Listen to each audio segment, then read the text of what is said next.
colocar como objetivo apresentar para vocês a evolução tecnológica da humanidade ao longo do tempo e convergindo para a nossa realidade de hoje. Bom, a gente gostaria de convidar vocês para irmos aqui aproximadamente há 5.000 anos atrás, período neolítico da civilização. A civilização começa, o homem começa a migrar da condição de nômade para a condição de se estabelecer em locais fixos, né? Por conta da Revolução Agrícola. Nesse contexto, tinha um artesão que começou a moldar um disco de madeira. E foi aí que ele criou o primeiro grande produto de tecnologia da humanidade recente, pelo menos, a roda. E isso impulsionou o homem enormemente em termos de produtividade e capacidade, né? Depois vieram os moinhos a vento, a água, que libertou o ser humano de suas forças dos braços aí, né? Depois, bem séculos adiante, o vapor criou vida e surgiu a indústria. Depois, mais adiante, veio a eletricidade, linhas de montagem, o motor, o computador, né? E mais impressionante que a gente pode analisar desse contexto histórico breve é que cada passo que a humanidade foi dando, né, em termos de evolução, um novo salto de produtividade foi tendo e de capacidade de impulsionamento do ser humano, até chegar num próximo limite.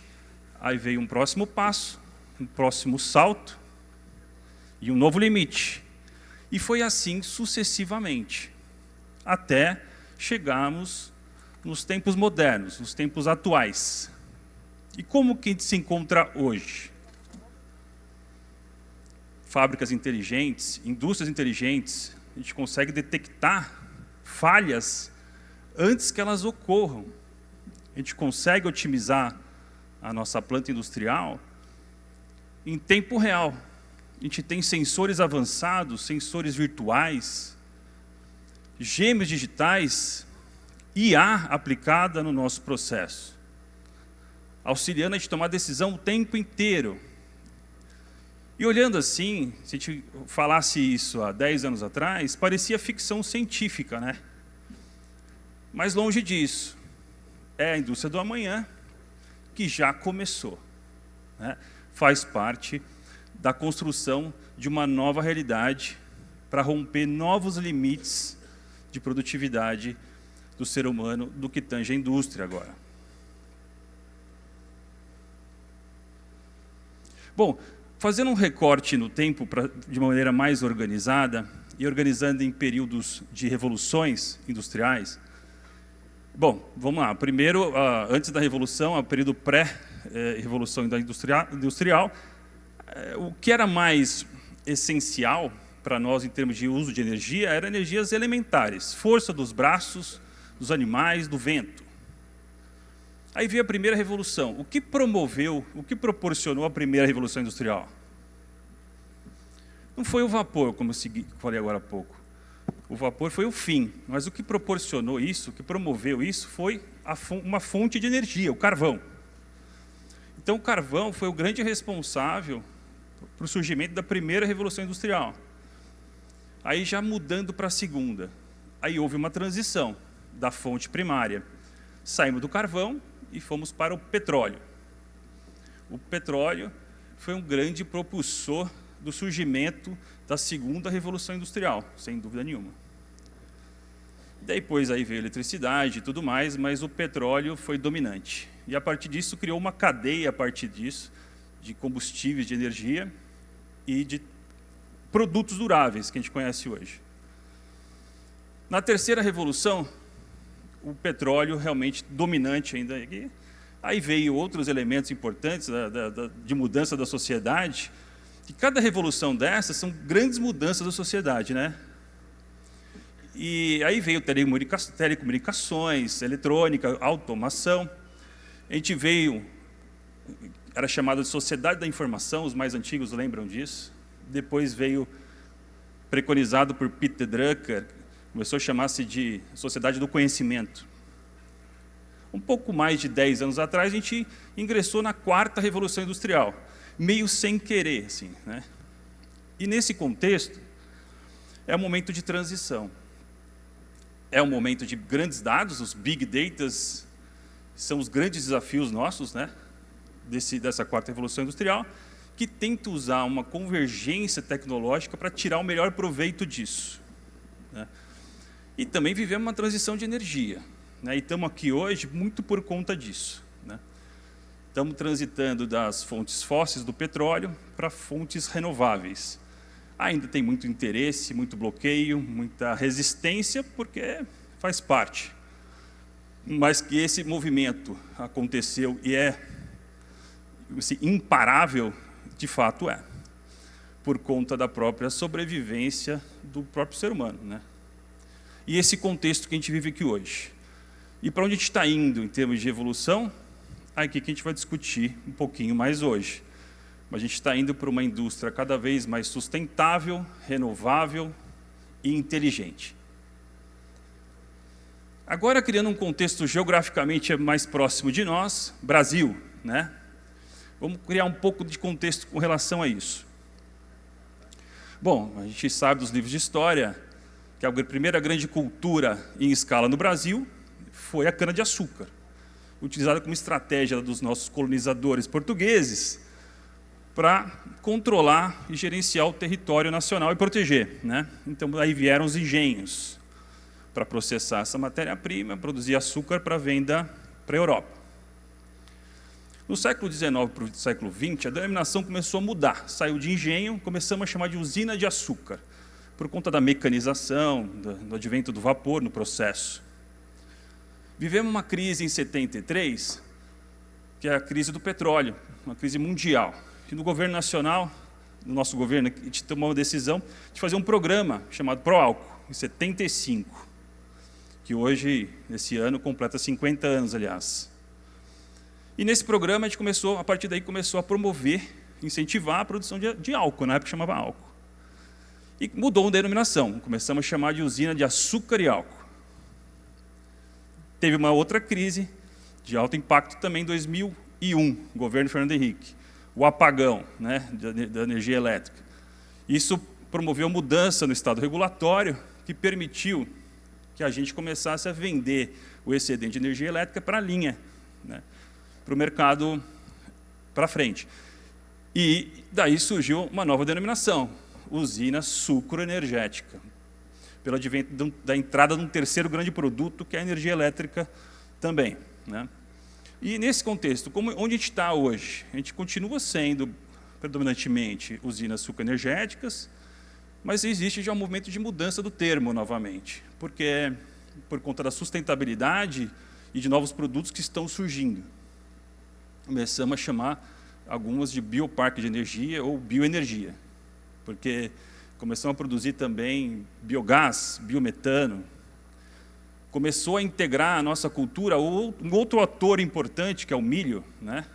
Que hoje já está próximo de 25% da produção nacional de etanol, e com produtos de bastante valor de mercado, como DDGS.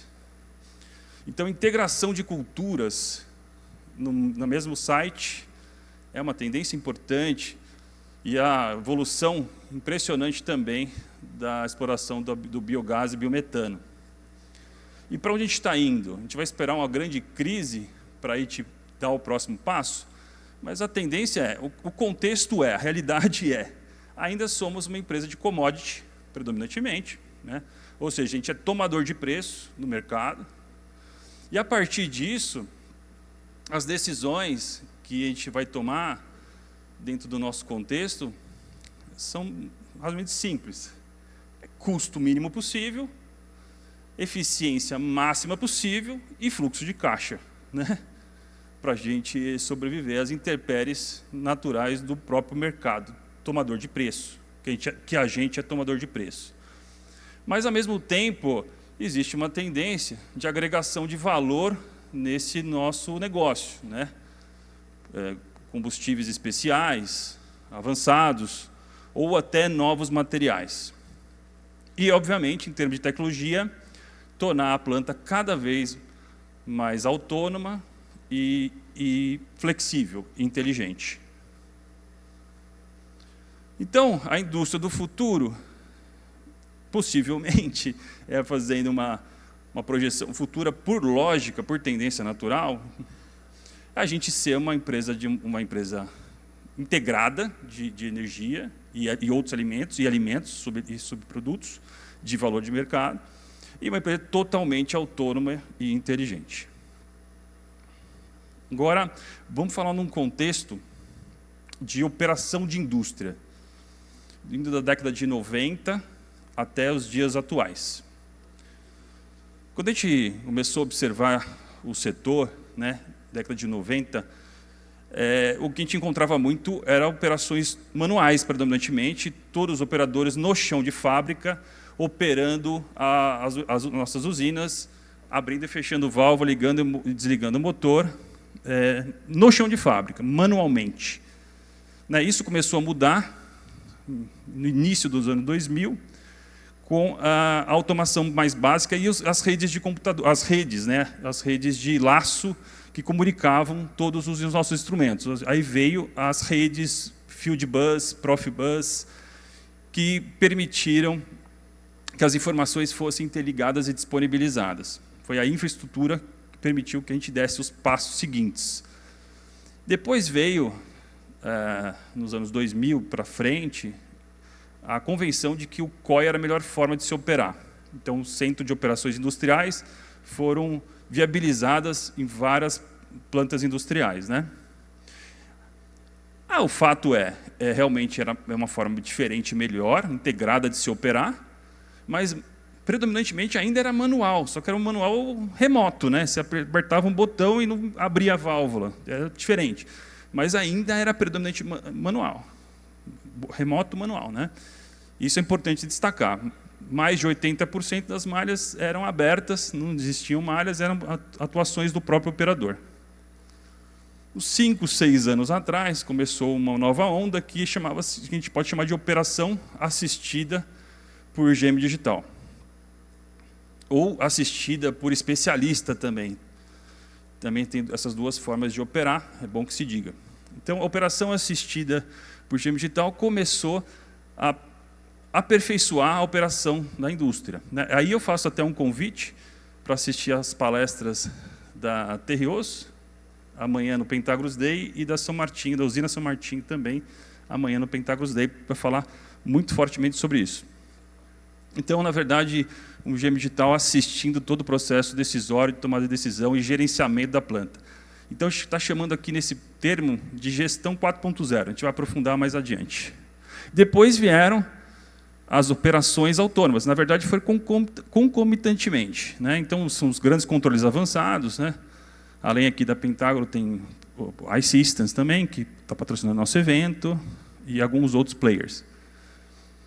E, por fim, a gente está... Bom, planta autônoma é controle avançado, é controle multivariável, para tirar aquele número de 80% de malhas manual para mínimo possível, 5%. O mínimo possível, tendendo a zero. Ser todas as malhas de fato automatizadas. Malhas de controle, né? E estamos convergindo para a operação inteligente. Aquela operação inteligente é aquela operação resiliente e flexível que toma decisões de forma totalmente autônoma e integrada, não só com a indústria em si, mas com toda a agrícola, a logística. É a operação resiliente, flexível. Isso ainda é futuro, mas é um futuro, é bom que se diga, que está sendo construído. Bom, em termos de alinhamento de todos nós, é importante destacar onde estão os nossos ganhos de eficiência e produtividade na indústria. Onde eles ficam, de fato. Onde a gente consegue obtê-los. Então, são 3 grandes potenciais de ganho na indústria aqui. Eficiência, mais óbvio possível, seja industrial ou energético, seja maximização de mix de interesse de produto e aumento de capacidade produtiva real. né? São 3 grandes elementos de potenciais de ganho.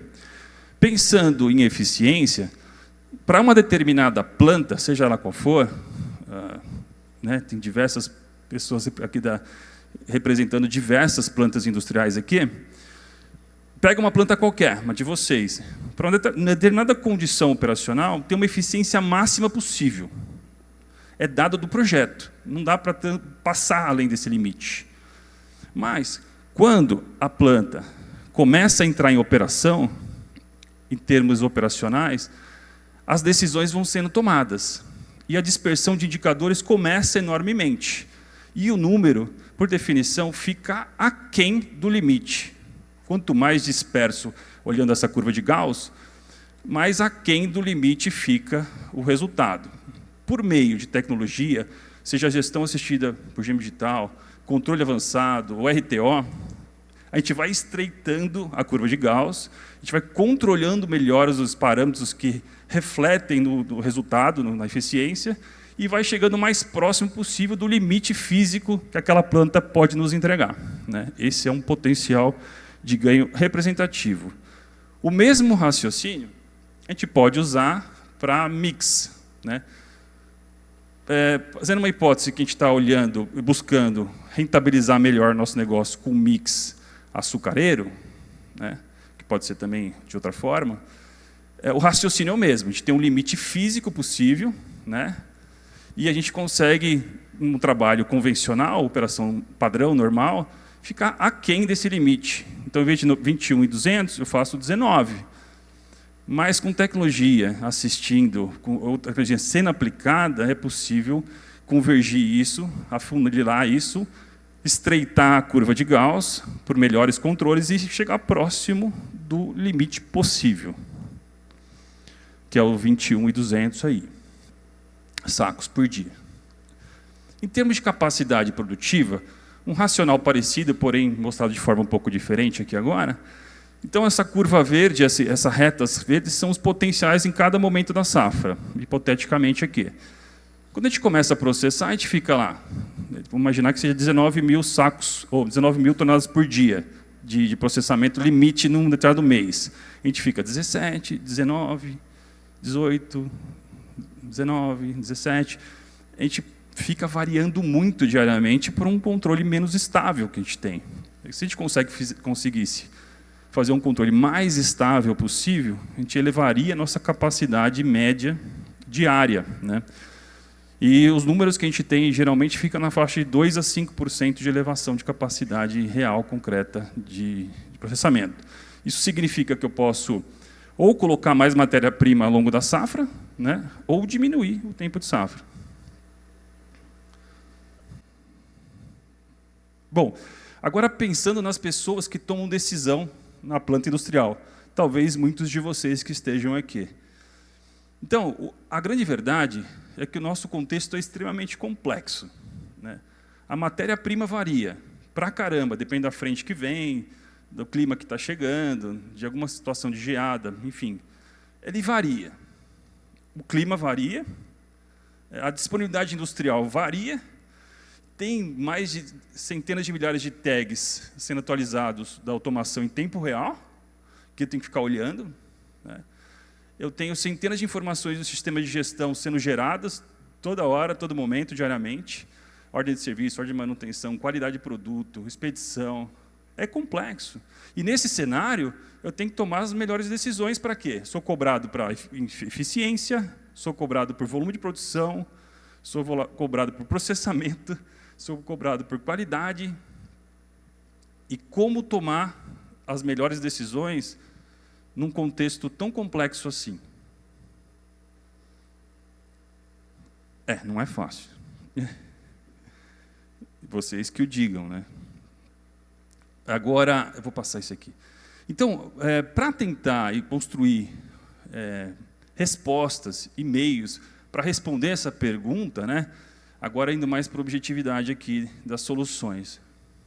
A gente criou um conjunto de soluções para isso, né? Para ajudar, apoiar a responder, seja de forma automática ou seja de forma assistida, essas questões. Como tomar as melhores decisões no nosso dia a dia, e de preferência online ou em tempo real, né? Então aí surgiram, aqui são alguns clientes, parceiros que nos dão a oportunidade de fazer parte do nosso ecossistema, e a gente do ecossistema deles, estão destacados aqui. Mas, assim, em resumo, Gêmeo Digital foi sempre um grande pilar para nós. Representar com alto grau de fidelidade uma planta industrial e todos os seus ativos é um grande diferencial para tomar decisão, sem dúvida nenhuma. E aqui também eu vou fazer um convite para assistir a palestra da Raiz amanhã, no primeiro horário, no Pentágoras Day, que fala sobre a evolução disso, do uso de gêmeos digitais dentro da Raiz, da Santa Elisa e da Biosev. E depois, a partir de outras soluções, gestão assistida por gêmeo digital, PCP, RTO e Everest, controle avançado. Tá? Bom, primeiro, esse aqui, a gente criou o conceito, começou a construir gêmeo digital, a plataforma de simulação da Pentágoras, em 2006. Né? Vão ser aí 19 anos de trabalho. Então, o objetivo aqui é substituir as antigas planilhas de mercado, não que eles não fossem suficientes, ou menores, ou maiores, enfim, esse não é o momento de conversar sobre isso. Mas era necessário construir, de fato, uma plataforma profissional, né, que a gente conseguisse trabalhar de melhor forma possível e representar da melhor forma possível para quê? Para otimizar processo, para fazer análise de cenários, para fazer análise de sensibilidade, análise de viabilidade. Né? Isso tudo a gente consegue com a plataforma Pentágoras de simulação, que é um pilar importante para a gente construir as outras soluções dali para frente. O Pentágoras PGDI e o Pentágoras PCP usa o gêmeo digital para fazer plano de safra e para fazer planejamento da indústria e para fazer gestão assistida por gêmeo digital. Aqui eu coloquei algumas telas, eu vou passar bem rapidamente, mas como a gente consegue fazer o plano de safra? A gente faz usando esse conceito do gêmeo digital, mês a mês. Então, a precisão do plano é muito maior. Né? Então, a gente pega as premissas agrícolas, as premissas de insumo e industriais, e vai planejando mês a mês o nosso plano de safra a partir da plataforma, que está basicamente integrada com a plataforma também do PGDI. Né? E depois a gente vai acompanhando isso, a realização disso ao longo da safra, né? O que foi realizado e concretizado. Essas informações do plano de safra vão passar para um outro sistema que a gente chama Pentágoras PGDI. É um passo-bastão. E aí ele vai lidar com o contexto do dia, do momento. Como que eu devo conduzir da melhor forma possível naquele momento, naquele contexto. Com aquela cana, com aquela disponibilidade industrial, ele vai chavear automaticamente ali quais equipamentos estão ou não estão disponíveis e vai garantir que aquela produção é viável ou não, ou como fazer para produzir da melhor forma possível, seja de forma mais eficiente ou com o melhor mix possível de meu interesse. E eu vou acompanhando, né, online, caso tenha desvio no meu processo, ele vai criar uma ocorrência e eu vou tratar isso. Qual que é a grande diferença aqui, gente? A gestão não é olhando para trás do boletim da semana passada. É uma gestão que a gente chama de 4.0, que ela olha para frente. Se teve um desvio naquele momento, eu trato naquele momento. Né? Eu faço um ver e agir e resolvo naquele momento. Porque se eu não fizer isso, o resultado vai vir no boletim da semana passada, mas aí já passou, né? A oportunidade já foi. Então, a gestão 4.0, na verdade, é a gestão online que eu olho para frente, olho adiante, não deixo de ficar olhando somente para trás. E aqui tem alguns outros contextos disso na prática, né, em realização. Vou falar agora um pouco dos resultados também que a gente está tendo em termos de controle avançado. O controle avançado que a gente, na Pentágoras, chama Pentágoras Everest. Né? Então, mais importante, Pentágoras, qual que é a diferença do controle P&D do controle avançado? O P&D, ele sempre olha atrasado, e sempre de uma variável por vez. Ele pega uma variável que eu quero controlar, pH, temperatura, e meço e comparo com o que deveria ser. Aí eu olho o erro. Então, eu estou sempre controlando o erro de uma só variável. No controle avançado, eu não fico só olhando o erro, eu olho tendência de várias variáveis simultaneamente. Então, é um controle multivariável, que não fica só olhando o erro de apenas uma e tentando corrigir. É um controle preditivo e multivariável, né? Mas o que tem por baixo do capô, né? No caso da gente, o GM Digital prevê comportamento futuro, por isso tem a condição de predizer futuro e antecipar ações. Lógica neurofuzzy, ele é um especialista, né? É um especialista que está sendo atualizado o tempo inteiro, controlando o tempo inteiro. O RTO, ele faz otimização em tempo real localmente para achar os melhores set points. Vou apresentar para vocês alguns resultados super recentes. O pessoal da Santa Fé está na plateia? Posso apresentar aqui, pessoal? Então, vamos lá. Esse aqui é da Santa Fé, 2 semanas atrás, o mais recente que a gente teve. Primeiro foi feito um estudo, eles precisavam maximizar o mix produtivo de açúcar. A gente fez uma análise e viu o que pegava para eles, quais eram os gargalos que impediam ele maximizar esse mix. Então, esses resultados foram frente a alguns gargalos que eles tinham, né? Então, aqui é um primeiro, a análise do Brix do clarificado. Cenário anterior, pontilhado em azul, cenário real é agora, o que aconteceu. Menos 83% de variabilidade, melhor controle. Pressão de escape, algo similar. Brix do xarope, algo similar. Mas o mais importante é o resultado, né? Então, isso foi um conjunto de resultados, não só Everest, mas também outras tecnologias, como gestão assistida por GM Digital, PGDI. O ano passado, nessa mesma época, eles não conseguiam bater 60%, né? Então o número ficava aquém. Agora está 65%, mas depois do controle avançado do Everest, ainda aumentou ainda mais, né? Passou de 2% a mais de mix de produtivo, né? O mix de açúcar produtivo. Isso é um ganho concreto, real, das semanas atrás aqui. O outro que a gente vai apresentar, o que entrega de resultado, por exemplo, grau alcoólico. Isso também, né, a diferença aqui é absurda de um sistema em off e on, né? Aqui foram 80% de diminuição de variabilidade e o resultado concreto foi, em um aparelho, né, 2,6 metros cúbicos por dia, em 3 é 3 vezes isso, né? Mais de 7 metros cúbicos por dia. Representativo, né? Até a gente olhar esse outro aqui. Isso aqui é uma planta de destilaria de etanol de milho. A gente está olhando o GL, né, da vinhaça, né? Os ganhos aqui são extraordinários. E aqui eu faço uma ressalva, que é um conjunto de ganhos que tem com tecnologia e com engenharia de processo, né? Então, não vão colocar toda a conta na tecnologia, mas também colocar a conta é compartilhada com engenharia de processos, né? Tanto do pessoal da Boa Vista, como do pessoal da tecnologia da usina São Martinho, como da tecnologia também do Pentágono. É um ganho coletivo, né? Porque realmente é extraordinário, né? Então, 2.300 metros cúbicos em 2 meses dá aproximadamente 40 metros cúbicos, um pouquinho menos, por dia, né?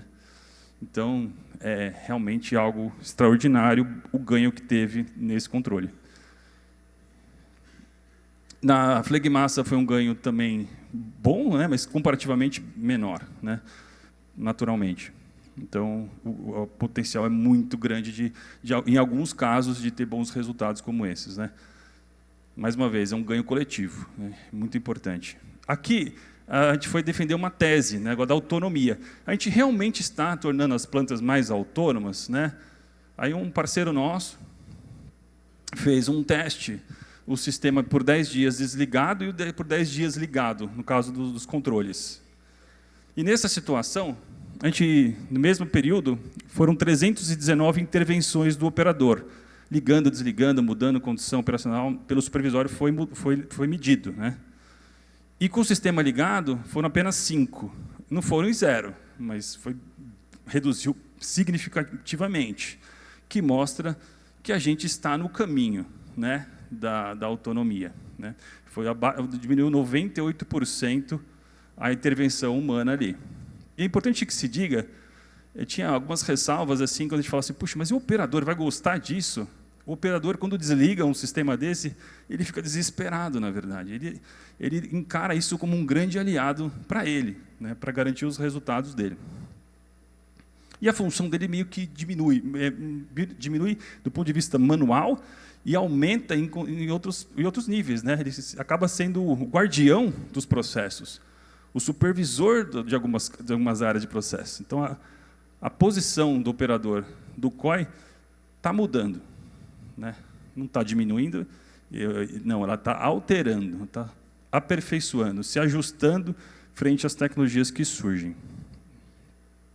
Bom, ainda para criar um contexto final da apresentação e aquecer os motores para os próximos debates, fazer alguns itens de que eu acho que é importante a gente conversar a respeito, para colocar, mesmo para provocar um pouquinho também, né? E colocar alguns elementos na nossa discussão. Quais são os desafios que a gente tem pela frente, num contexto geral? Bom, acho que, sem dúvida nenhuma, é importante todos nós, em cada contexto que a gente tiver, ter em mente dentro da gente a visão de jornada. Para isso, é importantíssimo a gente entender onde a gente está, né? Quais são as nossas fragilidades, quais são as nossas oportunidades, e traçar um plano para onde a gente quer chegar, né? E aí construir os passos adiante firmes para que chegue até lá, né? Uma visão de 2, 3 anos é bem razoável, né? Se for mais, melhor, mas é importante ter esse conceito, né? Onde eu estou, para onde eu quero ir, por que eu quero ir, como eu vou fazer para chegar lá. E para isso também é importante a gente ter, isso eu vejo que está meio se tornando convencional, ou seja, é mais normal ver equipes ligadas à gestão da inovação dentro das usinas, né? Gestão da inovação e gestão da mudança. Isso é extraordinário e super importante, porque a gente tem que estar sempre pensando como fazer diferente, como fazer melhor, como repensar a forma que a gente está fazendo, porque sempre tem oportunidade, sempre tem um passo que a gente pode dar para ter um novo salto. Mas esse salto não precisa ser grandes saltos, como falei agora há pouco. Às vezes pequenos saltos. A cada dia, a cada nova safra, a gente vai conquistando novas condições de processo, novas condições operacionais.